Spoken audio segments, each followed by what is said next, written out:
It is 3 o'clock at the Texas State House in Austin, the burning hot epicenter today of the future of democracy. Right now, following a marathon session crackling with fireworks, speeches, and amendments and debate, at this moment, it appears we are close to a final vote on those new gerrymandered district maps, the transparently partisan ones drawn up mid-decade by Republicans at the request of Donald Trump, attempting to gobble up more seats in Congress. Of course, the truth of the matter is that today's long-awaited result is all but certain, barring lobotomy on the part of the Republicans or some sudden moral awakening. The GOP map in Texas will pass. But the victory for Democrats today may rest not on a near certain result in Texas, but in the fight and the grit and the awakening and the willingness to do whatever it takes now to save democracy and to be seen doing it. That's why images like this one from yesterday are so powerful. Texas Democrats ripping up permission slips, which amount to hall passes. They were made compulsory by Texas Republicans just for the privilege of leaving the building. Of course, the reason those passes were deemed necessary and the reason Texas troopers are following Democratic lawmakers around everywhere they go, including to the grocery store, is because those Democrats made the decision to leave the state, to leave Texas, to prevent Republicans from having a quorum, a fact that has hung over today's debate. Watch. We weren't asked any questions and or engaged in the process at all. You left 17 to 18 days. You could have sat with me. Would you believe it would be a great process to include the public in a way that they could see what's going on? Or do we want to do the things in the cloak of darkness here? Well, you've been gone in the cloak of darkness for 18 days. That's not germane to what No, we're it talking is about. germane to No, what it's you not. said. I No, could it's not. have public input while you were gone. You prevented this You were body gone. from acting. See, you keep interrupting me. The merits of the and bill, don't want- sir. Merits of the bill. No. Members, please try not to talk over one another so everybody can hear your debate. Now, the tension wasn't limited to that chamber, the House chamber. Late this afternoon, State Representative Nicole Collier, a major figure in the Democrats' resistance to redistricting in Texas, was interrupted while she was on a call with top Democratic leaders, a call organized by the DNC. She says she was told she was committing a felony. Here's that moment. You can see for yourself.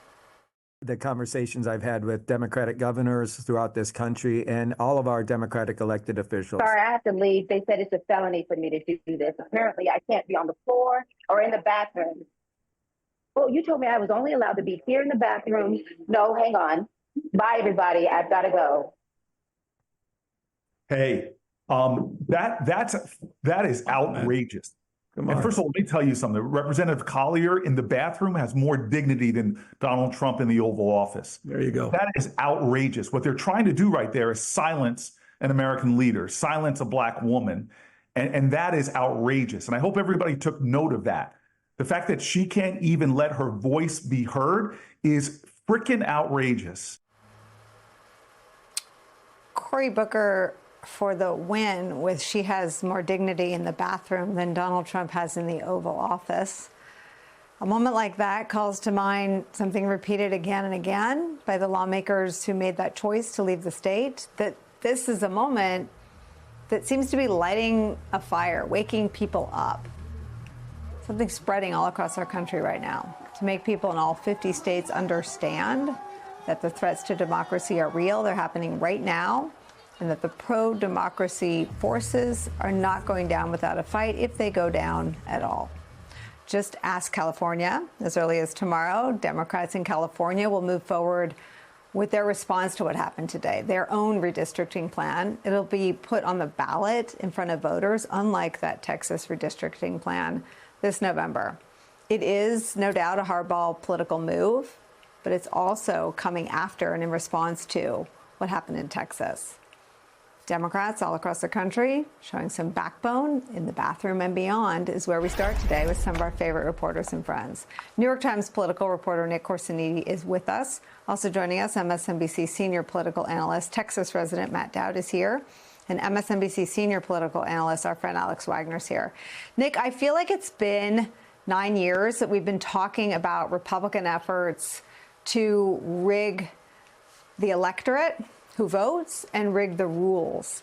This is obviously a natural step in that process, but I think you were first on after Georgia passed a voter suppression law predicated on the idea that there was fraud, something that the Republican governor, Republican Secretary of State vouched there wasn't any of. I think one of the Republicans is now a Democrat, the then Lieutenant Governor, former Lieutenant Governor Duncan. How do you assess where Republicans have taken this fight to change the rules? Well, what we've seen with this battle to kind of redraw maps in the middle of the decade is it feels unprecedented. It actually has happened on occasion before, back in Texas in 2003.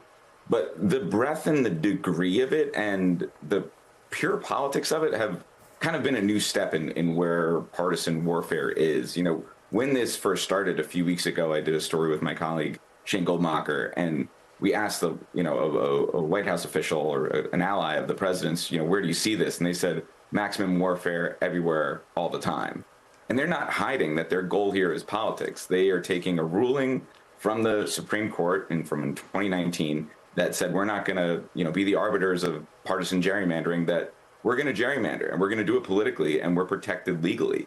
If you look at the debate on the House floor today in Texas, all these lawmakers are saying our goal is to further Republican political performance.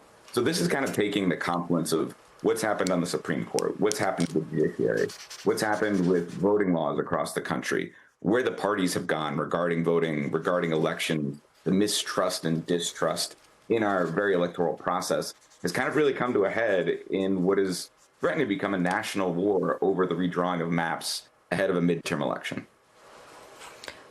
Alex, except the maximum warfare is on one side. I mean, there's been such an extraordinary asymmetry since Donald Trump entered the political arena. And first, it was all directed at Republicans. I remember Mitt Romney stomping up and down and drafting op-eds, and I agreed with them about how unprecedented it was that Donald Trump wasn't going to release his taxes. That's like 47 rounds ago. The norms are gone. Voters have chosen Donald Trump and his smash-mouth politics on the Republican side 3 times. And Democrats have largely clung to norms and institutions and their values, which is admirable. And that's an important thing, but a different debate.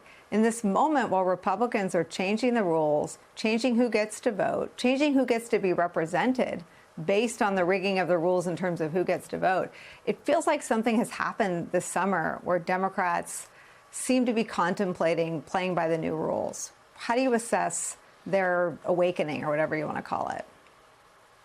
Well, I mean, I think, first of all, we need to separate, just even on the redistricting fight. Like, since 2010, the Republicans have been on the warpath in a way that the Democrats never were in terms of redistricting chicanery and really, redrawing congressional maps for explicitly partisan gain.